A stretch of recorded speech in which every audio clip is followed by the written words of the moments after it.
Preparation is a big thing for me. I hate to worry that I forgot stuff or I'm going to go somewhere and it's not going to be accessible or something's going to go wrong.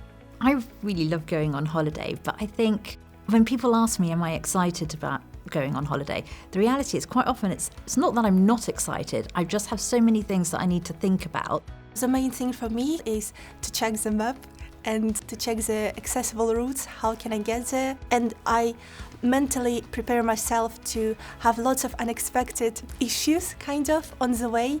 In the same way that someone able-bodied would have to plan more for a flight than they would do for catching the bus to go to the shop, for example. I think both of them are just amplified massively if you're using a wheelchair.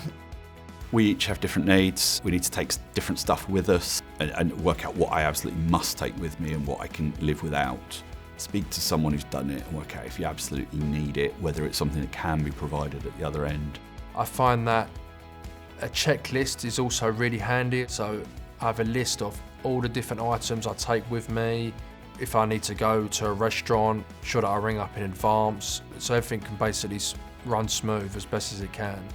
As a result of some of the conditions that I have from my injury, I have 2 carers all the time with me, and letting them know what to expect and what I will need them to do is a really important and useful thing, especially with travel, when you'll often be arriving somewhere that can be loud, and so it's quite useful to say to people, when we get there, I think this is going to happen, I expect this is what I'll need, and so that everyone can be sort of on the same page a bit more. Now with technology, you can look on Google Street View, for example, and see what things are going to look like.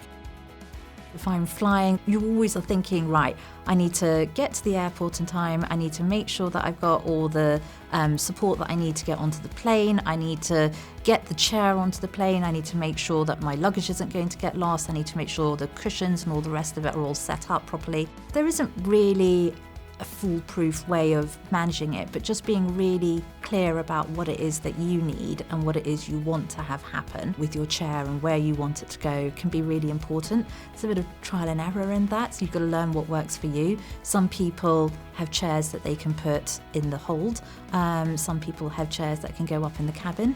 I actually put like a air tag on my chair, so if it does get lost or it does get damaged, at least I know where it is, particularly if you're doing any connecting flights. I was a real traveller before this, and I would go away just for weekend breaks.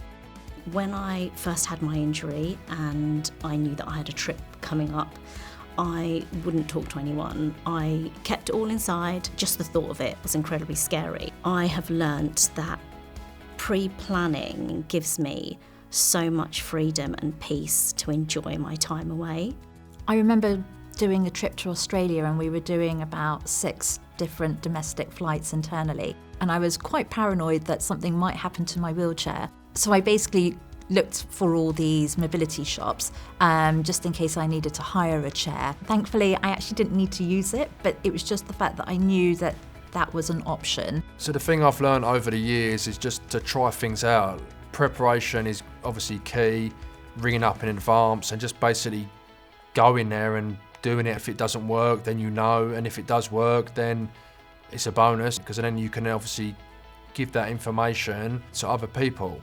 There's very few firsts in spinal cord injury. Someone out there has done it, and tapping into that wealth of knowledge, whether it's through Backup Connect or the Facebook groups or the lounge, and say, hey, I'm thinking about doing this. Anyone done it? Anyone got any advice? You can accelerate how quickly you can get to a level by tapping into the knowledge of others that have done it.